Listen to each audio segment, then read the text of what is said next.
রাজু আর অঞ্জলির মাঝে শৈশব থেকেই খুবই বন্ধুত্ব ছিল। তারা একই এলাকায় একই গলিতে থাকত এবং স্কুলেও একসাথে যেত। একসঙ্গে খেলাধুলা করত। রাজু ছিল শান্ত এবং গম্ভীর স্বভাবের, অন্যদিকে অঞ্জলি ছিল হাসিখুশি এবং বাচাল।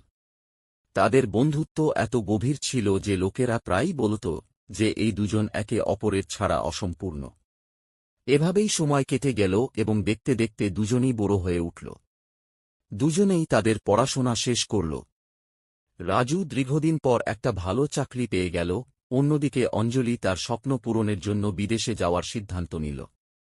বিদেশে যাওয়ার দিন ঘনিয়ে এলো, দুজনের একটু মন খারাপ হল। বিদায়ের দিন রাজু অঞ্জলিকে রেলওয়ে স্টেশন পর্যন্ত পৌঁছে দিল।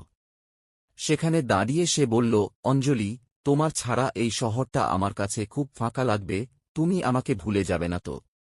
অঞ্জলি হাসতে হাসতে উত্তর দিল, রাজু, দূরত্বে বন্ধুত্ব মরে না।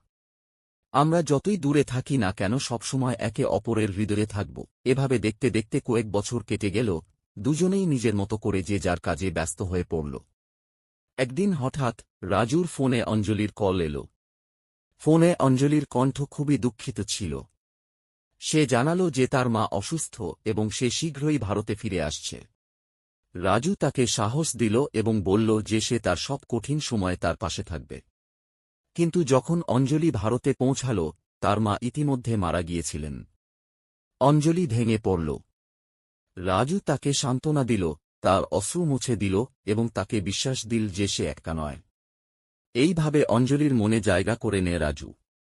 কিছুদিন পরে অঞ্জলি আবার বিদেশে যাওয়ার জন্যে বলল। রাজু ও কিছু বলতে পারল না। রাজু মনে মনে ভাবল, সে যদি না যেত, এখানেই থেকে যেত আমার সঙ্গে সারা জীবন।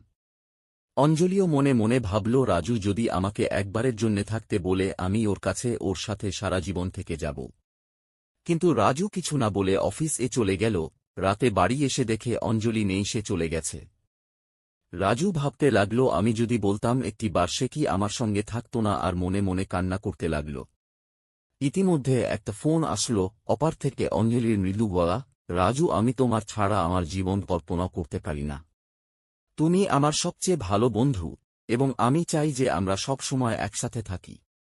রাজু মুখে মৃদু হাসি এলো এবং বলল, অঞ্জলি, তোমার বন্ধুত্ব আমার কাছে সবচেয়ে মূল্যবান।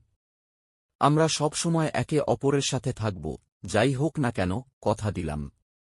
এবং তারপর দুজনে একটি নতুন জীবন শুরু করল, একটি এমন বন্ধুত্ব যা প্রেমে পরিণত হয়েছিল। তাদের এই অসম্পূর্ণ স্মৃতি এখন সম্পূর্ণ হয়ে গেল, কারণ তারা একে অপরকে তাদের হৃদয়ে জায়গা দিয়েছিল।